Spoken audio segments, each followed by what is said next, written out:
అత్యాధునిక labs, international collaborations, advanced placements. మీ dream career ని రీచ్ అవ్వడానికి మీ best choice Godavari global university.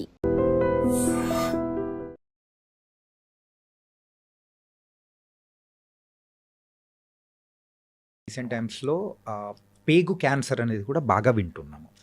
So అది యూజువల్గా ఎలా వస్తూ ఉంటుంది అంటే మనం తీసుకునే లైఫ్ స్టైల్ హ్యాబిట్స్, ఫుడ్స్ వల్లే ఆ పేగు క్యాన్సర్ అనేది కూడా ఎక్కువగా వస్తూ ఉంటుందా, లేకపోతే దానికి గల కారణాలు ఏంటి?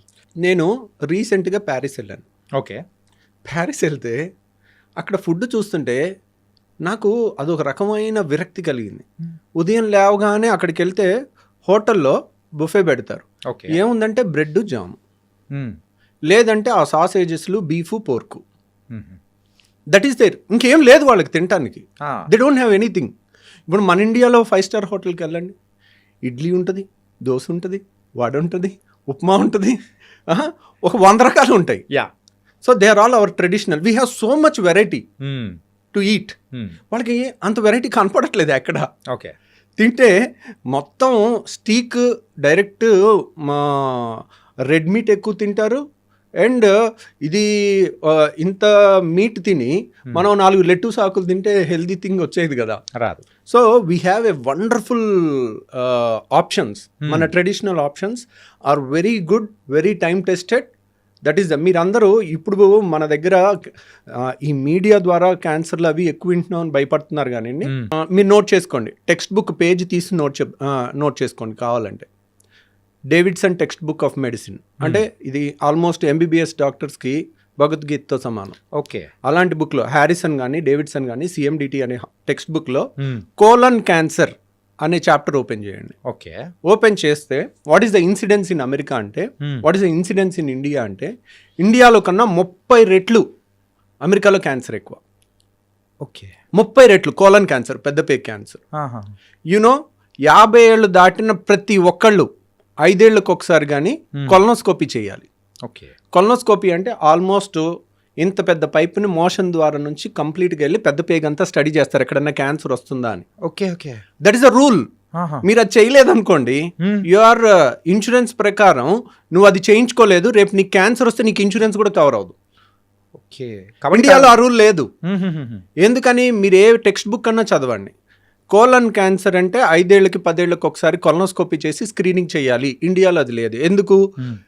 30 times more common in western population. యూరోప్లో, US లో దట్ ఈస్ మోర్ కామన్. మన ఇండియాలో ఎందుకు లేదు? మన food habits, we have so much to eat. అన్ని ట్రెడిషనల్, వెజిటేరియను, మంచిగా అన్నము, పప్పు, లేదంటే ఒక కూర, ఒక వెజిటబుల్ కూర, తర్వాత పెరుగు. ఆ ట్రెడిషన్కి మనం అలవాటు పడున్నాం ఎప్పటి నుంచో. ఆ tradition is protecting hour small right, మన ఇంటెస్టైన్స్ని కాపాడి చాలా వరకు క్యాన్సర్ రాకుండా అయి ఉంటుందని నేను అనుకుంటున్నాను. ఎందుకంటే మేమేంటి అనుకుంటున్నాం, అన్ని చదివినా మేము కన్క్లూషన్స్ ఇవ్వము. మోస్ట్ లైక్లీ ఇది కారణం అయి ఉంటుంది అని చెప్పగలుగుతాం. ఓకే. చాలామంది ఏంటంటే నాలెడ్జ్ లేని వాళ్ళు ఇదే అని కన్క్లూజన్ చేయాలంటే దాని పెద్ద చాలా రీసెర్చ్ ఉండాలి. అంటే సింపుల్ చెప్పాలంటే యు ఆర్ నాట్ పాసింగ్ అనే judgement but most likely this might be the reason. అక్కడికి వెళ్తే అసలు ఏం తినాలో అర్థం కాల. ఆ బ్రెడ్ జాము ఎంత చండాలంగా, ఏమని తింటాం రోజు అదేనా, లేదంటే కార్న్ఫ్లేక్స్, ఇంకేం తింటాం చెప్పండి మీరు? మనం ఇన్ని రకాల మంచిగా చక్కగా ఒక ఇడ్లీ, ఒక దోశ, ఒక పూరి ఇలాంటి వాటికి అలవాటు పడిన వాళ్ళు అక్కడ వాళ్ళు ఇంక రోజు ఎలా తింటున్నారో నాకు ఆశ్చర్యం వేస్తుంది. సో రోజు అదే తిని వాళ్ళకన్నీ పైల్ సమస్య ఎక్కువ, ఫిషర్ సమస్య ఎక్కువ, కాన్స్టిపేషన్ సమస్య ఎక్కువ, కోలన్ క్యాన్సర్ ఎక్కువ. మన దగ్గర ఇవన్నీ లేవు. మనం ఏం చేస్తున్నాం? మన ఫుడ్ చాలదా అన్నట్టు ఆ పిజ్జా బర్గర్లు వెనకాల పడుతున్నాం. ఏముంది దాంట్లో టేస్ట్? మన ట్రెడిషనల్ ఫుడ్లో లేనంత టేస్ట్ దాంట్లో ఉందా? సో మన దాంట్లో టేస్ట్ ఉంది, దాంట్లో డౌటే లేదు. అది కొంచెం ఒక వేలం వెర్రిలాగా ఉంటుంది. ఎందుకు అన్నారనుకోండి, people ten to get attracted to negative things, destructive things more than good things. Right. And మీరు అంటారు చూడారా పోక్రీ సినిమాలో, ఏదో గాంధీ మీద సినిమా తీస్తే అసలు ఆడదు, అదే కడప కింగ్ 250 centers 100 days అంటారు కదా. సో అంతే. ఇప్పుడు చూడండి, ఇప్పుడు మీరు మంచి సినిమా చూడండి, చూడరు. ఇప్పుడు పుష్ప 2లో ఒక స్విమ్మింగ్ పూల్లో ఉచ్చబోసే సీను ఒక హీరో చేస్తే దాన్ని మన కిడ్స్ ఏ విధంగా తీసుకుంటారండి? సో అంటే దానికి అన్ని కలెక్షన్స్ ఎలా వస్తున్నాయి? బ్యాడ్ ప్రోడక్ట్ని యూ కెన్ సెల్ ఇట్, అది నీ గొప్పతనం అయి ఉండొచ్చు. దానంతట అది ఒకప్పట్లాగా మీరు పాత సినిమాల్లో ఇప్పుడు జగదేకవీరుడు అతిలోక సుందరి సినిమా చూడండి, మీరు 100 సార్లు చూసినా చూడాలనిపిస్తుంది. ఆ శ్రీదేవి యాక్షన్ కానీ చిరంజీవి స్టెప్పులు కానీ. So there is impeccable, that is real టాలెంట్తో వచ్చింది. ఇది మార్కెటింగ్తో వచ్చింది. ద డిఫరెన్స్ అనేది కూడా ఉంటుంది. ఓకే సార్, యూజువల్గా గ్యాస్ట్రిక్ ఇష్యూస్ ఉన్న వాళ్ళకు హార్ట్ అటాక్స్ అనేది కూడా వచ్చేస్తూ ఉంటాయంటారు. మరి ఇందాక మీరు చెప్పిన హార్ట్ బర్న్ అనే ఎక్కువ సిచ్యువేషన్స్ ఉంటారు, లేకపోతే హార్ట్ అటాక్స్ నిజంగా వచ్చే అవకాశాలు ఉంటాయంటారా? గ్యాస్ట్రిక్ రిలేటెడ్గా గ్యాస్ సమస్య ఉన్న వాళ్ళకి హార్ట్ అటాక్ వస్తుందని ఎక్కడ ఏ పుస్తకాల్లో లేదండి. కాకపోతే ఏంటంటే గ్యాస్ సమస్యలు ఉన్న వాళ్ళకి చెప్పాను కదండి, చాలా మందికి ఈ అప్పర్ వాల్వ్ అనేది లూజ్గా ఉంటుంది, వాళ్ళకి హార్ట్ బర్న్ కామన్గా ఉంటుంది. వాళ్ళకి చాలా వరకు హార్ట్ ప్రాబ్లం ఏమో అనే భయం ఉంటుంది, కానీ యూజువల్గా వాళ్ళకి హార్ట్ అటాక్స్ పెరిగే అవకాశం లేదు. హార్ట్ అటాక్స్ పెరగొచ్చు, దేనివల్ల పెరగొచ్చు? రోజు బిర్యానీ తింటున్నారు అనుకోండి, దాంట్లో ఆయిల్ ఎక్కువ ఉంటుంది, కొలెస్ట్రాల్స్ ఎక్కువ ఉంటాయి. మనం తినే ఫుడ్ డైలీ అన్హెల్దీ ఫుడ్ తింటున్నాం అనుకోండి, డైలీ మన ట్రెడిషనల్ ఫుడ్ ఏంటి? చక్కగా కూర, పప్పు, పెరుగు ఈ టైప్ తినకుండా, సాంబారు, రసం ఇట్లాంటివి తినకుండా రోజు మనం బిర్యానీలు తింటుంటే that is not our food, that is not healthy food also. వారానికి ఒక రోజు ఈజ్ ఓకే. సో అలా తింటుంటే దానివల్ల హార్ట్ అటాక్ వస్తుంది. దాంట్లో గ్యాస్ వల్ల రాదు, మనం తినే కంటెంట్స్ ఆర్ నాట్ గుడ్, దానివల్ల రావచ్చు. ఓకే, దానివల్ల ఏముంది? మగవాళ్ళకైతే చిరుబొజ్జు వస్తుంది, అందరికి. ఇప్పుడు లేడీస్కి అయితే ఫ్యాట్ అంతా సీట్ దగ్గర పేరుకుంటుంది, మగవాళ్ళకి పొట్ట కొండలాగా పెరుగుతుంది. సో ఎప్పుడైతే పొట్ట దగ్గర ఫ్యాట్ పెరుగుతుందో వాళ్ళకి హార్ట్ అటాక్స్ ఎక్కువ వచ్చే అవకాశం. ప్రపంచం అంతటా మగవాళ్ళు ఆడవాళ్ళ కన్నా 2 ఏళ్ళు తక్కువ బతుకుతారు. మీరు జపాన్లో యావరేజ్ లైఫ్ స్పాన్ తీసుకున్నారనుకోండి, లేడీస్లో 83 ఏళ్ళు, మగవాళ్ళు 81 ఏళ్ళు. ఎందుకు? అమెరికాలో కానీ జపాన్లో కానీ మీరు ఇండియాలో కానీ ఎక్కడైనా తీసుకోండి, మగవాళ్ళ కన్నా ఆడవాళ్ళు 2 ఏళ్ళు ఎక్కువ బతుకుతారు. దానికి రీజన్ ఎందుకంటే మగవాళ్ళకి ఫ్యాట్ కొండలాగా పొట్ట దగ్గర ఏర్పడు, పొట్ట దగ్గర ఫ్యాట్ ఏర్పడిన వాళ్ళకి హార్ట్ అటాక్స్ ముందు వస్తాయి. ఓకే, అందుకోసమే లేడీస్ తొందరగా. కాబట్టి లేడీస్లో కూడా కొంతమందికి పొట్ట దగ్గర ఫ్యాట్ వస్తుంది, వాళ్ళకి కూడా హార్ట్ అటాక్స్ ఎక్కువ వస్తాయి. Okay okay, that's the sign అనుకోవచ్చు. ఆండ్రాయిడ్ ఒబిసిటీ అంటారు దాన్ని. పొట్ట దగ్గర పెరిగితే దాన్ని ఆండ్రాయిడ్ అంటారు. ఆండ్రాయిడ్ ఫోన్ కాదు, ఆండ్రాయిడ్ ఒబిసిటీ అంటే male type of obesity. Android gynoid అంటే ఫీమేల్ టైప్ ఆఫ్ ఒబిసిటీ, అంటే సీట్ దగ్గర ఎక్కువ పెరగటం అనమాట. అండ్ సార్, మీ యొక్క కంప్లీట్ ఒక సర్వీస్లో ఎప్పుడైనా కానీ డిఫికల్ట్ అనిపించిన కేసు ఏదైనా ఉందా? అంటే ఇప్పుడు నేను చెప్పాను కదండి, ఐఎమ్ ఏ సర్జన్. నేను సర్జరీ చేసిన తర్వాత పేషెంట్ చావు బతుకుల్లో ఉంటే దట్ డే, ఆ డే అంతా నాకు నిద్ర సరిగా పట్టదు. So I can't avoid it. అంటే ఏ ప్రాబ్లంతో వచ్చినప్పుడు అరే this an very difficult challenge తీసుకొని నెలకు ఒకసారి ఈ మధ్య తగ్గినాయండి. అంటే ద మోర్ రిఫైన్ అవుతూ ఉండే కొద్దీ, so we become perfect day by day, ఇంకా ఇంకా ఇంకా వీ రీలెర్న్ చేస్తూ ఉంటాము. బట్ ఇట్ ఈస్ చాలాసార్లు ఫేస్ చేస్తుంటాం మేము. కాకపోతే చాలాసార్లు ఒక యంగ్ పేషెంట్, నేను ఇప్పటికీ నా అదృష్టవశాత్తు, నేను యాక్చువల్గా మా నాన్న నాస్తికుడు. మా నాన్న ఎప్పుడు దేవుణ్ణి నమ్మేవాడు కాదు. He's a hard core communist. So ఏంటో తెలియదు, అంటే చివరికి I have to believe in God. ఎందుకంటే there is something beyond which I cannot do. నేను అన్నీ చేస్తాను, అయినా పేషెంట్ బాగవుడు, చేయాల్సినవి అన్నీ. ఆ టైంలో కొంచెం లక్కో దైవబలమో ఏదో మనకు తెలియదు. అది మనం when we are exhausted with our intelligence. ఏదో ఒక గొప్ప వ్యక్తి చెప్పాడు, ఏమనంటే religion starts when the science ends. అంటే సైన్స్కి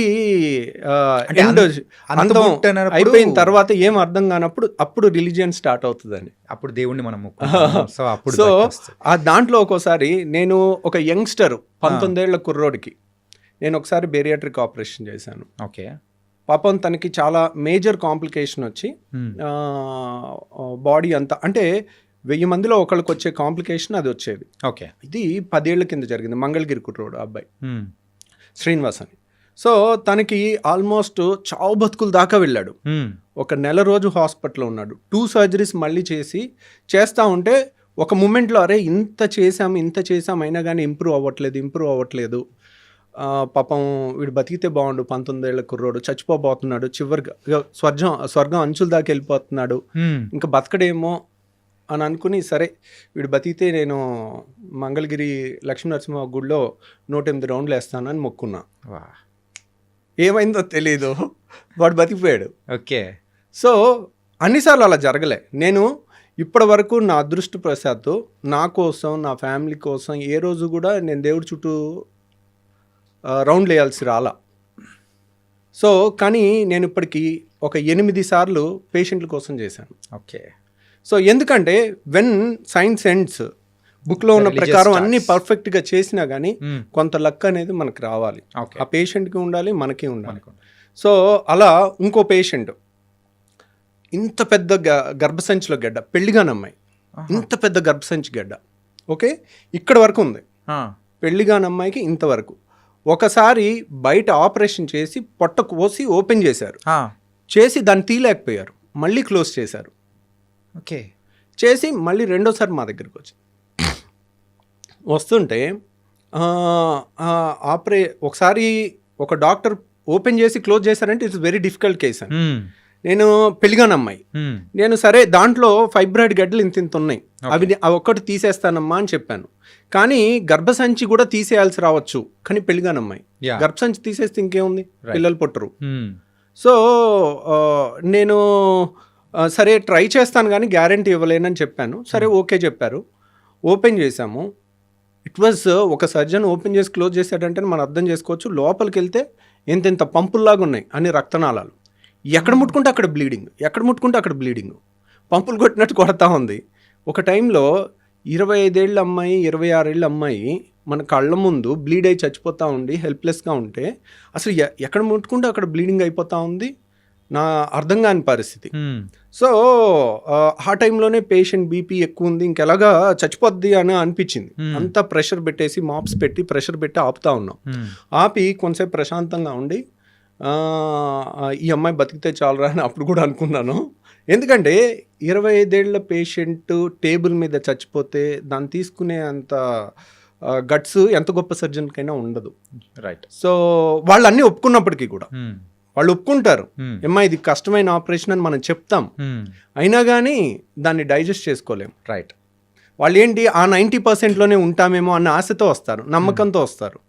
ఈ 10%లో ఉండంలే అని అనుకుంటారు, మనం 10% రిస్క్ అని చెప్పినా కానీ.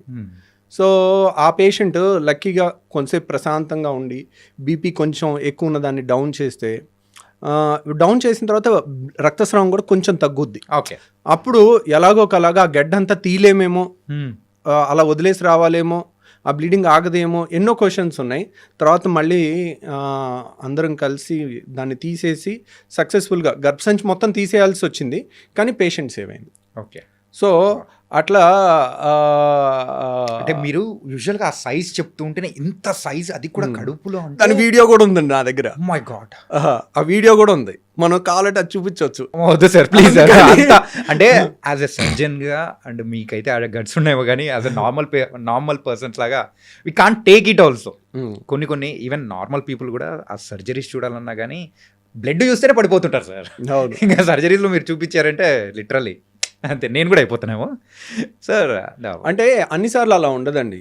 సర్జరీ లైక్ మంచి సర్జన్ ఆపరేట్ చేస్తుంటే ఇట్స్ లైక్ మంచి మ్యూజిక్ వింటున్నట్టు ఉంటుంది. అలా నేను గాల్ బ్లాడర్ ఆపరేషన్ 5 నిమిషాల్లో చేసిన వీడియో ఒకటి లైవ్ పెట్టాను మన ఛానల్లో, దాంట్లో చూడండి. ఆపరేషన్ అంటే ఇలా ఉంటుంది, ఏదో వీడియో గేమ్ ఆడుకున్నట్టుంది, చుక్క బ్లడ్ లేదు, అసలు ఇంత అద్భుతమైన ప్రపంచం ఇంత మంచి కెమెరాలో మన బాడీలో ఉందా, ఇంత రక్తనాళాలు ఇంత సన్నవి కూడా కనపడతాయా అనే ఎక్సైటింగ్గా ఉండే ఒక కోణం చూస్తారు. అది చాలాసార్లు అలాగే ఉంటుంది. కానీ సర్జరీ ఈజ్ అన్ఎక్స్పెక్టెడ్, ఎప్పుడు ఏమి ఎలా జరుగుతుంది అనేది, ఎలా వచ్చి పడుతుంది అనే దానికి మనం ప్రిపేర్ అయ్యి ఉండాలి. సో అది మీరు కావాలంటే ఆ వీడియో చూడండి. నేను అపెండిక్స్ ఆపరేషన్ పెట్టాను, గర్భసంచి ఆపరేషన్ పెట్టాను, గాల్ బ్లాడర్ ఆపరేషన్ పెట్టాను. ఇవన్నీ కూడా 5 నుంచి 10-15 నిమిషాల్లో అయిపోయి చుక్క బ్లడ్ లేకుండా నీట్గా ఉన్నది బ్యాక్గ్రౌండ్ వాయిస్తో చెప్పాను. అది చూడొచ్చు. బ్లీడింగ్ అయ్యేవి అవి మీరు చూడలేరు. అదే మెయిన్గా అది లేకపోతే చాలు సార్. సార్ అండ్ ఈ పాడ్కాస్ట్ ద్వారా అసలు యూజువల్గా అయితే ప్రజలకు మనము అంటే వాళ్ళు ఎడ్యుకేట్ అయ్యేటట్టు యూజువల్గా గట్ హెల్త్ గురించి కానీ సో మీలాంటి పర్సన్స్ చెప్తే ఇంకా బాగుంటుందని చెప్పేసి ఐ కేమ్ హియర్. అంటే మీరు రావడంతో వీఆర్ వెరీ హ్యాపీ. అండ్ కొన్ని మెయిన్గా గట్ హెల్త్ బాగుండడానికి ఎలాంటి జాగ్రత్తలు తీసుకుంటే ఉంటుందా అనేది కూడా చెప్పారు. సో ఫైనల్ క్వశ్చన్ ఇస్ యూజువల్గా ఫుడ్ అనేది కూడా ఉంటుంది సార్. మార్నింగ్ అయితే హెవీగా అంటే మార్నింగ్ రాజులా తీసుకోమంటారు, మధ్యాహ్నం అయితే మనిషిలా తీసుకుంటారు, రాత్రి అయితే అడుక్కునే వాళ్ళ తీసుకోమని ఇట్లా చెప్తూ ఉంటారు. సో ఇది ఎంతవరకు ఫాలో అవ్వచ్చు అంటారు? అంటే దట్స్ వన్ వే ట్రూ అండి. ఎందుకంటే ఉదయం లేసామనుకోండి, ఉదయం లేచిన కాడ నుంచి మనం ఒక 12 గంటలో 10 గంటలో వర్క్ చేస్తాం, రైట్. సో మన కండరాలకి అన్నిటికీ కూడా ఎనర్జీ కావాలి. కాబట్టి మార్నింగ్ తిన్నా కానీ మనం చేసే పనితో అది అరిగిపోతుంది. సో మనం మధ్యాహ్నం కూడా తీసుకోవచ్చు. నైట్ ఏంటంటే తిన్న వెంటనే మనం పెద్ద పని చేసేది, నైట్ అంతా పడుకునేది ఉంటుంది. సో పడుకునే టైంలో మనకు అంత ఎనర్జీ ఏం అవసరం ఉండదు. సో మనం ఉదయం తిన్నామంటే అది డే అంతా ఖర్చు అయిపోయే అవకాశం ఎక్కువ ఉంటుంది. రాత్రి తిన్నది, ఇప్పుడు ఉదయం ఒక బిర్యానీ తినటం వేరు, రాత్రి బిర్యానీ తినటం వేరు. ఉదయం బిర్యానీ తింటే సాయంత్రం వరకు మనం చేసే పనిలో దాంట్లోంచి వచ్చిన క్యాలరీస్ అప్పటికప్పుడు ఖర్చు అయిపోవచ్చు. అదే రాత్రికి వెళ్ళి పడుకుంటాం, తిన్న తర్వాత ఆ తిన్న అన్ని బ్లడ్లోకి అన్ని ట్రైగ్లిజరైడ్స్, ఫ్యాటీ యాసిడ్స్ అన్నీ వెళ్తాయి. అవన్నీ ఎక్కడ వెళ్ళాలి? ఎక్కడికో వెళ్ళి డిపాజిట్ అవ్వాలి. అవన్నీ రెసిస్టెంట్ ఏరియాలోకి వెళ్తుంటాయి, నడుము దగ్గర ఎక్కడ కరగటానికి వీల్లేని చోటకంతా ఒక ఫ్యాట్ లాగా తయారైపోతూ ఉంటుంది. అందరికి ఎంత ఫిట్గా ఉన్న వాళ్ళకైనా చిన్న చిన్న నడుము దగ్గర కానీ రెసిస్టెంట్ ఫ్యాట్ కొద్దిగా ఉంటుంది వాళ్ళు చేసే. ఎందుకంటే గుడ్ ఫుడ్ని రెసిస్ట్ చేయటం it's not easy thing for any ఎంత మెచ్యూర్డ్ పర్సన్ కన్నా. So and gall bladder stones అనేది కూడా రీసెంట్ టైమ్స్లో బాగా వింటున్నాను సార్. అంటే ఇప్పుడు కిడ్నీలో స్టోన్స్ వచ్చాయంటే అది త్రూ మన యూరిన్ ద్వారా కూడా వచ్చేసి బయటికి కొట్టేస్తుంది. అది రాలేని సందర్భాల్లో ఏమంటారు మనకు త్రూ ట్రీట్మెంట్ ద్వారా తీస్తారు. ఈ గాల్ బ్లాడర్ స్టోన్స్ అనేది వెళ్ళిపోతే ఆ గాల్ బ్లాడర్లో పడిపోతాయి అని కూడా విన్నాను. సో దాన్ని తీయాలంటే ఆపరేషన్ తప్ప వేరే ఆప్షన్ అనేది లేదా కరిగించడానికి కానీ ఏదైనా? అంటే గాల్ బ్లాడర్లో స్టోన్స్ అనేది కిడ్నీలో స్టోన్స్ వేరు, గాల్ బ్లాడర్లో స్టోన్స్ వేరు. రెండింటికి వ్యత్యాసం చెప్తాను. కిడ్నీలో స్టోన్స్ అనేది లెస్ దాన్ 1 సెంటీమీటర్ ఉంటే 99% లెస్ దాన్ 1 సెంటీమీటర్ ఉంటాయి. అవన్నీ కూడా వాటర్ ఎక్కువ తాగుతుంటే దానంతరవే పడిపోయే అవకాశం ఉంటుంది. గాల్ బ్లాడర్లో స్టోను బయటికి పడేవి చాలా తక్కువ అన్నమాట, అవి అలాగే ఉంటాయి. కాకపోతే గాల్ బ్లాడర్లో స్టోను అంత డేంజరస్ ఏం కాదు. అంటే నొప్పి లేదు. చాలా మందికి ఒక స్టోను 1 సెంటీమీటర్ స్టోన్ తయారవ్వాలనుకోండి, అది కనీసం 5 ఏళ్ళ నుంచి 10 ఏళ్ళు పట్టుద్ది. ఎందుకంటే ఒక ఇసుక రేణువులాగా తయారవుతుంది. దాని మీద ఒక పొర ఏర్పడుద్ది, దాని మీద ఇంకో పొర ఏర్పడుద్ది, దాని మీద ఇంకో పొర ఏర్పడుద్ది. సో అలా పొరలుగా 1 సెంటీమీటర్ స్టోన్ తయారవ్వాలంటే it takes 5 to 10 years. Okay. So చాలా మందికి స్కానింగ్ చేస్తే రాయి కనపడుద్ది, కానీ వాళ్ళకి కంప్లైంట్ ఉండదు. సో అనవసరంగా స్కానింగ్ చేయబట్టి వాళ్ళకి గుండెలో రైళ్లు పరిగెట్టడం మొదలవుతుంది. వాళ్ళకేంటి రొటీన్ చెకప్ చేస్తాం, వాళ్ళకి స్కాన్ చేయకపోతే తెలీదు, హ్యాపీగా ఉంటారు. చేసిన కాడ నుంచి అదో గిలి, అమ్మో నాకు రాయింది, ఇప్పుడు ఇదేమవుద్దో అన్న టెన్షన్తో ఉంటారు. సో వాళ్ళు ఒక డాక్టర్ దగ్గరికి వెళ్తే ఆపరేషన్ చెప్పారు, నేను ఎక్కడో హోమియో వాడుతున్నాను, హాయిగా 4 ఏళ్ళ నుంచి ఉన్నాను అంటారు. అంటే 4 ఏళ్ళ నుంచి కూడా ఇప్పుడు మనం స్కాన్ చేయకముందే 4-5 ఏళ్ళ నుంచి ఉంది అది. అది మెల్లమెల్లగా పెరుగుతుంది. ఇంకో 5 ఏళ్ళు కూడా అలా పెరగవచ్చు కంప్లైంట్ లేకుండా. సో కాకపోతే దే మే గివ్, ఓకే నేను ఇది ఆయుర్వేదిక్ వాడాను, హోమియో వాడాను, దానివల్ల నాకు 5 ఏళ్ళు తగ్గిపోయింది అనుకుంటాను. తగ్గిపోలా, అది మీకు ప్లసిబో ఎఫెక్ట్ ఇస్తుంది. సో దానివల్ల తగ్గలేదు. ప్రాబ్లం ఏంటంటే చాలామంది రాయి ఉండి 10 ఏళ్ళు నొప్పి లేని వాళ్ళని చూసుంటారు. ఓకే. రాయి ఉండి రాయి ఇరుక్కుని జాండిస్ వచ్చిన వాళ్ళని మీరు చూడరు. ఆ స్టేజ్లో రాయి ఇరుక్కుని కొలాంజైటిస్ అని ఒళ్ళంతా భయంకరమైన వణుకుతో కొలాంజైటిస్ అని ఫీవర్ వస్తుంది, హై గ్రేడ్ ఫీవర్, జాండిస్ వస్తుంది. ఓకే. ఆ టైము 24 గంటల నుంచి 48 గంటల్లో మనం ఆ స్టోన్ని అడ్డు తీసి స్టెంట్ అయిపోతే ప్రాణహాని ఉంటుంది. అది లేట్ అయి చచ్చిపోయిన వాళ్ళని కూడా మేము చూస్తాం. ఓకే. సో ఇమీడియట్ రియాక్ట్ అవ్వాలి 24 hours to 48 hours. సో అది జాండిస్ వచ్చినప్పుడు. అందరికీ జాండిస్ వస్తుందని నేను చెప్పట్లా. ఈ రోజు రాయి బయటపడింది, ఈ రోజే జాండిస్ వచ్చేది. 5 ఏళ్లలో రావచ్చు, 3 ఏళ్లలో రావచ్చు, 6 నెలల్లో రావచ్చు, వీ కెనాట్ సే. సో నేను అనేది ఏంటంటే మీకు రాయి ఉంది, be bold, be strong, no pain, no surgery. Textbook line చెప్తున్నాను. గాల్ బ్లాడర్లో స్టోన్ ఉంది, నో పెయిన్ నో సర్జరీ. దాంట్లో రూల్ ఏం లేదు, రూల్ నెవర్ చేంజెస్. ధైర్యంగా మీరు ఉండండి, అదేం అవ్వదు. కానీ నేను చెప్పేది ఏంటంటే రియల్గా నొప్పి వచ్చినప్పుడు కూడా నొప్పి ట్యాబ్లెట్ వేసుకుని దాన్ని ఆపి మళ్ళీ నాకు నొప్పి లేదని అనొద్దు. ఒక్కసారి నొప్పి వచ్చినా that is a dangerous stone. Okay, ఈ రోజు ఇరుక్కుని నొప్పి వస్తుంది. గాల్ బ్లాడర్ ఫండస్ అంటారు, వెడల్పుగా ఉంటుంది. నెక్ అంటారు, నెక్ సన్నగా ఉంటుంది. అది బయటకు వచ్చే ద్వారంలో ఇరుక్కుంది అనుకోండి, అప్పుడు మనకి నొప్పి వస్తుంది. అది ఇరుక్కుని మళ్ళీ వెనక్కి వచ్చేస్తే నొప్పి ఉండదు. రైట్. మళ్ళీ ఒక 3 నెలలకి ఇరుకోవచ్చు, 6 నెలలకి ఇరుకోవచ్చు. ఇరుక్కున్నప్పుడు మాత్రం భయంకరమైన పెయిన్ పరుగులు తీపిస్తుంది. అందుకేనా మీరు స్టంట్ అనేది కూడా వేయాలి అనేది? అంటే అది జాండీస్ ఉన్నప్పుడు, దాంట్లో జాండీస్ ఉన్నప్పుడు, జాండీస్ లేకుండా కూడా నొప్పి రావచ్చు. ఓకే. సో దాంట్లో ఏంటంటే నేను అనేది ఏంటంటే గాల్ బ్లాడర్ స్టోన్ వల్ల ప్రాణం పోయిన వాళ్ళని మేము చూసాం, మీరెవరు చూడలేదు. Okay okay. సో ఇప్పుడు పోక్రీ సినిమాలు అంటారు చూడండి, రెస్పాన్సిబిలిటీ తీసుకునే ఏకైక డిపార్ట్మెంట్ పోలీస్ డిపార్ట్మెంట్ అంటారు కదా. సో అందరూ నువ్వు వాళ్ళని పట్టుకోలేదు వీళ్ళని పట్టుకోలేదు అని అంటం తేలిక. ఓకే, ఎవడో ఎక్కడో 4 గదుల మధ్యలో ఒకళ్ళు మర్డర్ చేసి వెళ్ళిపోతే పోలీస్ డిపార్ట్మెంట్ ఇది చేయలేదు అది చేయలేదు అని ప్రతి ఒక్కళ్ళు మాట్లాడటం తేలిక. దాన్ని వెళ్ళి వాళ్ళు లేరు అక్కడ, వాళ్ళు లేనప్పుడు జరిగింది. క్రిమినల్స్ అన్ని పోలీసులు ఉన్నప్పుడు చూసి చేయరు కదా, వాళ్ళు వెళ్ళి చేయాల్సిన వాళ్ళ రెస్పాన్సిబిలిటీ తీసుకుని ఫైనల్గా వాళ్ళే చేసేది. రైట్. సో ఇక్కడ కూడా సమస్య వచ్చినప్పుడు, ప్రాణం మీదకి వచ్చినప్పుడు అప్పుడు వెళ్ళండి వేరే చోటకి, అప్పుడు ఉండండి ధైర్యంగా, వేరే ఆల్టర్నేట్ మెడిసిన్ వాడి. ప్రాణం మీదకి వచ్చినప్పుడు ఎక్కడికి వస్తారు? సైన్స్ దగ్గరికి వస్తారు. ఆపరేషన్ చేసి తీయాల్సి వచ్చినప్పుడు ఎక్కడికి వస్తారు? సైన్స్ దగ్గరికి వస్తారు. కానీ ఒక ఆపరేషన్ పొరపాటున ఎవరన్నా చెప్తే మేబీ 2 types ఆఫ్ డాక్టర్స్ ఉండొచ్చు. అనవసరంగా చాలామంది సర్జరీ చేయాలమ్మా అని చెప్తారు. ఎందుకు రీజన్ చెప్పరు.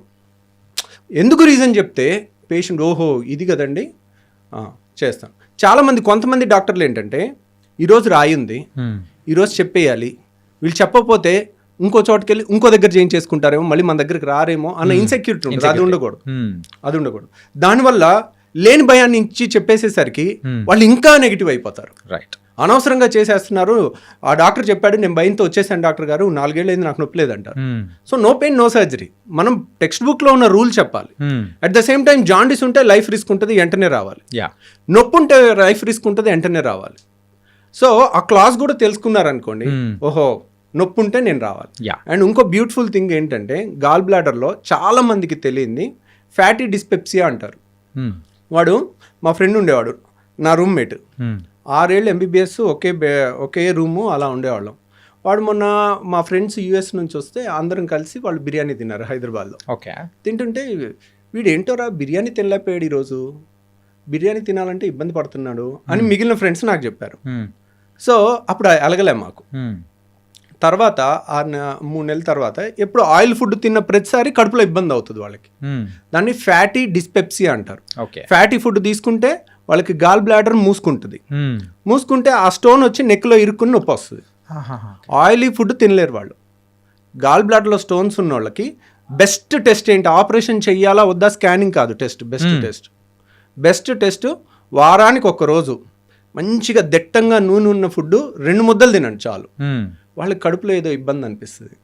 ఇప్పుడు అందరూ లొట్టలు వేసుకుని తింటారుగా, బిర్యానీలో ఇంత గ్రేవీ వేసుకుని, లేదంటే పైన చేపల పులుసు పైన ఆయిల్ తేలుతా 2 గంటలు వేసుకుని లొట్టలు వేసుకుని తినాలి కదా అందరూ, వాళ్ళు తినలేరు.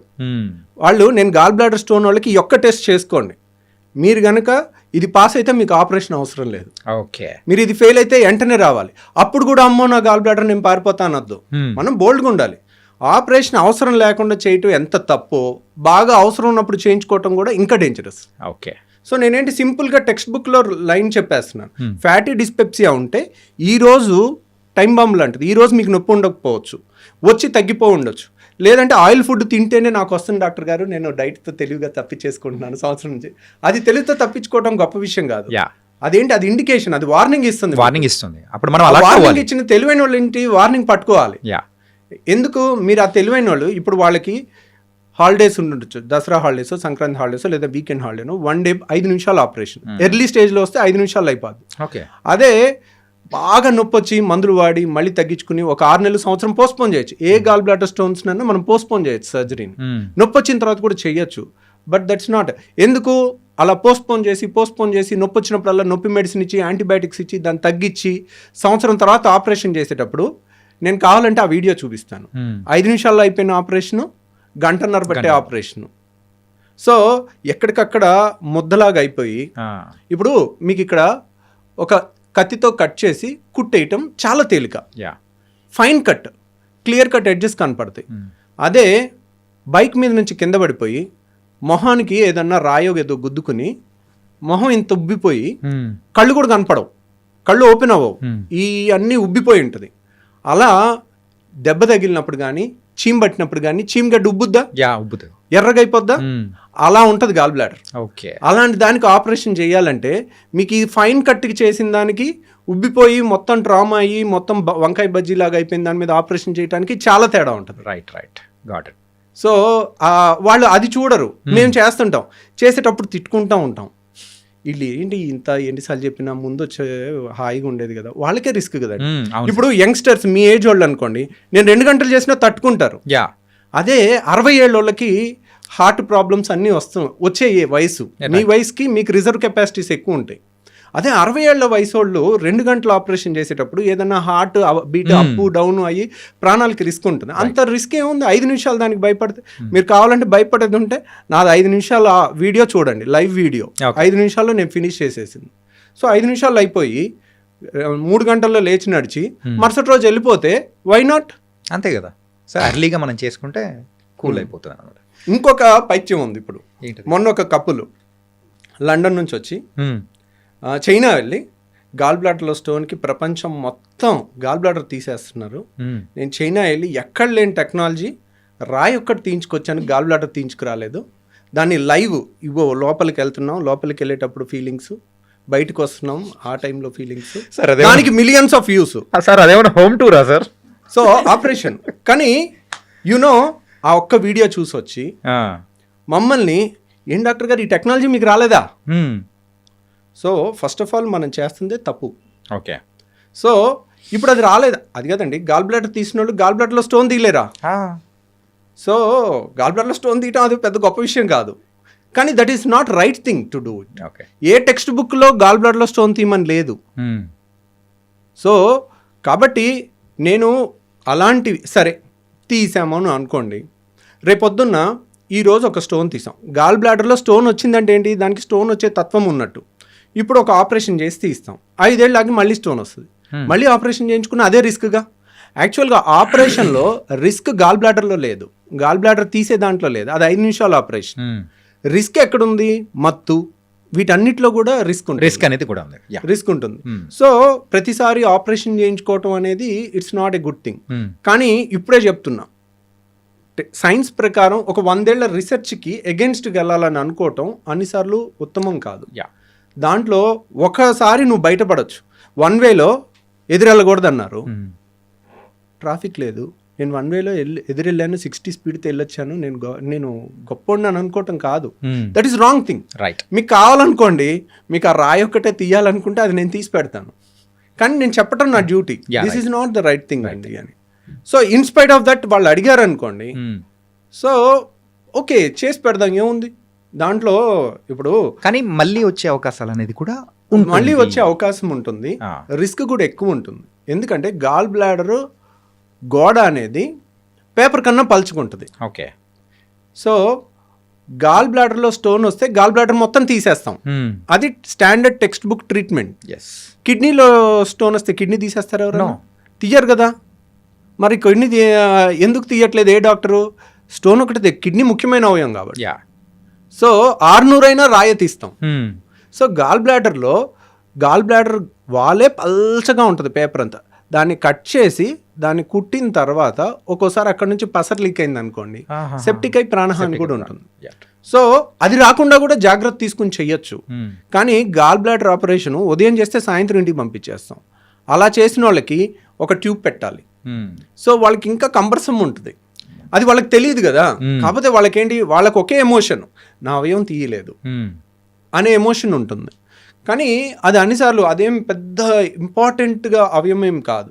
కానీ కొంతమంది అడిగారు అనుకోండి, that is not a conventional treatment, మీకు అది కావాలంటే అది చేస్తాం. సో అది చేయలేని వాళ్ళు ఇండియాలో లేకపోవటం అనేదే లేదు. It's depends on the persons. కానీ పేషెంట్ ఖర్చు ఇప్పటికీ చెప్తున్నాను వినండి, మీకు ఎవరికన్నా ఓన్లీ రాయి తీయాలన్నా కానీ we don't recommend it, but that's not a great thing to achieve. అది ఎక్కడా లేని ట్రీట్మెంట్ ఓన్లీ చైనాలో ఉందని అనుకోవటం తప్పు. ఓకే, మీకు కావాలంటే ఆ వీడియో నేను కూడా చేసి పెట్టి పంపిస్తాను. It was very nice talking to you sir. Really bold అయిన విషయాలు అనేది కూడా తెలుసుకున్నాను. కాకపోతే మీతో మాట్లాడుతూ ఉంటే ఇంకా సరిపోలేదు, ఇన్కంప్లీట్ అన్నట్టు కూడా అర్థమవుతుంది. అండ్ ఈ సెషన్లో మాత్రం చాలా వాల్యుబుల్ సజెషన్స్ కానీ and how you started your journey in the gastroenterology and బెర్టియాలజీలో కూడా చాలా చక్కగా చెప్పారు.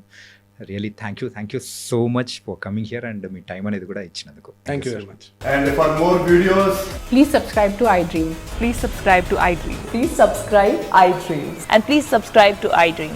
For more videos, subscribe to iDream. please like, share and subscribe to the channel. Congratulations, iDream. Subscribe to iDream. Subscribe to iDream. So subscribe to iDream Media. iDream ki iDream team అందరికి huge congratulations. Please subscribe iDream Media. Please subscribe to iDream. Subscribe iDream. Please subscribe to iDream. iDream అంటే నా కళల ఛానల్ను subscribe చేసుకున్న నోరు తిరుగుతలేదు, మీరైతే గంట గుర్తు కొట్టండి. For more such videos, please subscribe to iDream.